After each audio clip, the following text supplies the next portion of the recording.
Assalamualaikum warahmatullahi wabarakatuh. Salam sepak bola, teman-teman netizen dan warganet semuanya yang saya hormati. Welcome back to channel Progressive Football. Oke, sebelum kita masuk ke video kita kali ini, jangan lupa tekan loncengnya dan subscribe channel ini agar membantu perkembangan channel Progressive Football. Jadi di video kali ini saya akan membacakan rapot-rapot pemain timnas kita yang bermain di luar negeri. Yaitu ada beberapa pemain timnas kita, mungkin ada berapa ya? Ada 15 apa 17 ya yang bermain di luar negeri. Jadi kita mulai aja langsung dari Liga Inggris. Ini Elkan Bagot comeback ya, maksudnya itu kembali ke klubnya, bermain di Blackpool setelah cedera panjang yang dia deritanya itu 75 hari. Dia terakhir bermain itu tanggal 7 November 2024. Elkan Bagot menggantikan rekannya yang cedera. Sebelum Elkan Bagot bermain, timnya itu Blackpool unggul 2-0. Namun setelah Elkan bermain, timnya jadi kebobolan 2 gol dan berakhir seri untuk Blackpool. Tapi ini saya rasa butuh penyesuaian ya. Elkan Bagot baru kembali dari cederanya yang lama, dia butuh penyesuaian lagi. Tapi dari saya lihat pertandingannya, Elkan Bagot sangat agresif. Dia berhasil mengintercept lawannya masuk kotak penalti. Kalau saya lihat di pertandingan itu jarang bisa masuk kotak penalti, tapi sayangnya gol-golnya itu yang masuk ke gawang Blackpool itu dari luar kotak penalti semua. Dari duel udara Elkan Bagot menang, intercept, body charge menang, tackle bersih terus dia.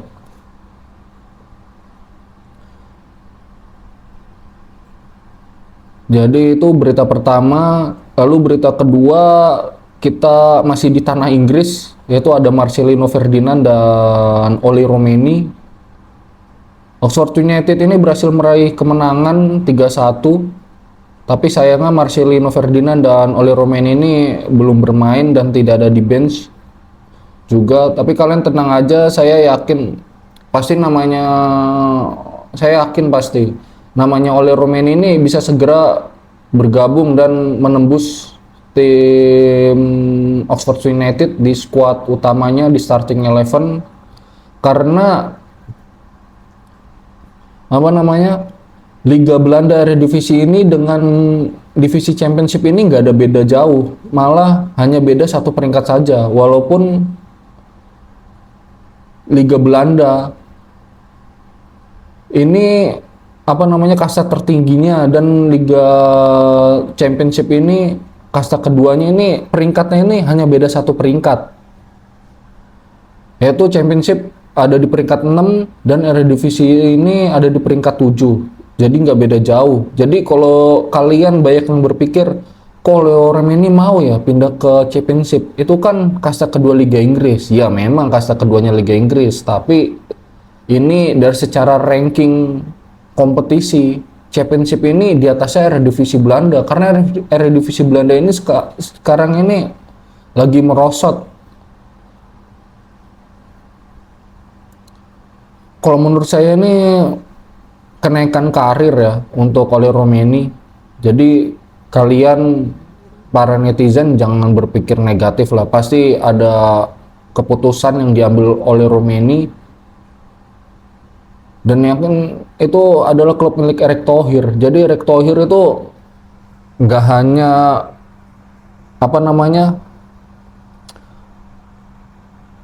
mengajak masuk bergabung ke timnas Indonesia, tapi dia juga memberikan solusi.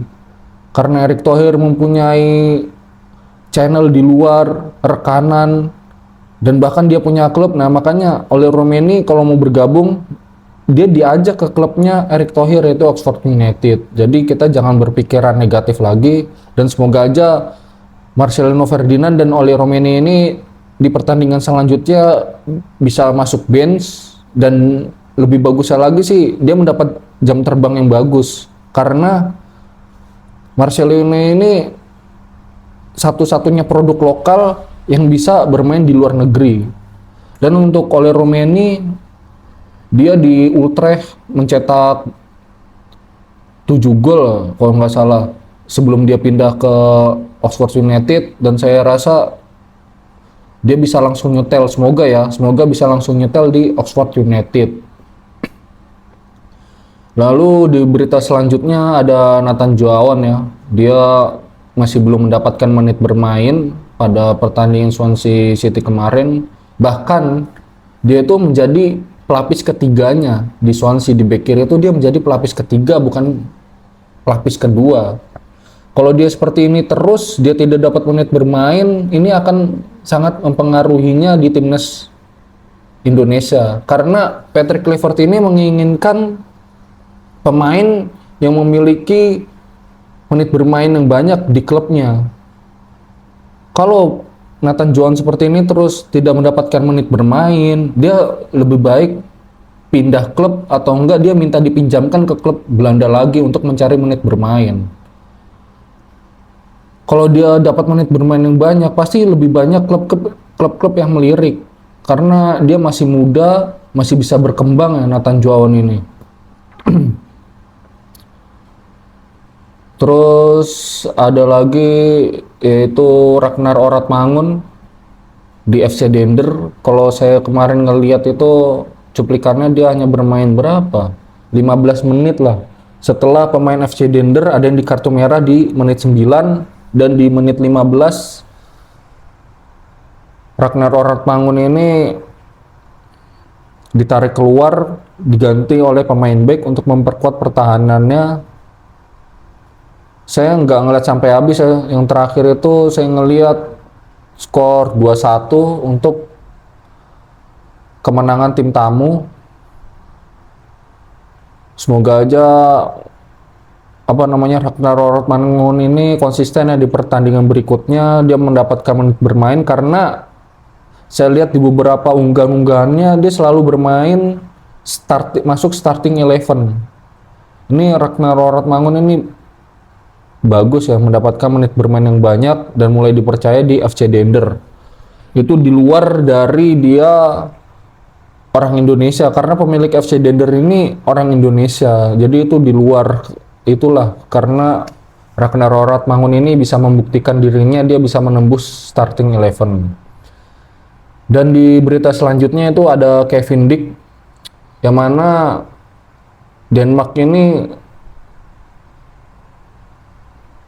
termasuk Eropa Utara ya, suhunya sangat ekstrim. Jadi Copenhagen ini belum memulai pertandingannya karena liganya belum mulai. Liganya baru mulai itu bulan Februari tanggal 13. Semoga aja kasusnya Kevin Dick ini bukan kasus sih, rumor-rumor kepindahannya lah. Dia mau pindah ke Borussia Mönchengladbach, mau pindah ke Como, ini segera berakhir lah. Segera dipastikan dia akan tetap bertahan di Copenhagen atau dia akan pindah ke klub-klub tersebut, ke Liga Italia, Serie A atau ke Liga Jerman, Bundesliga. Dan berita terakhir itu dari Rafael Strijk. Rafael Strijk hanya di bangku cadangan saat timnya berhasil meraih kemenangan 3-1. Pesta gol, Rafael Strijk tidak diberikan menit bermain di pertandingan ini. Jadi itu saja berita yang saya sampaikan, rapot-rapot pemain timnas Indonesia yang abort di luar negeri. Jangan lupa like, komen, dan subscribe ya teman-teman untuk membantu perkembangan channel sepak bola ini, yaitu Progressive Football. Dan ciao.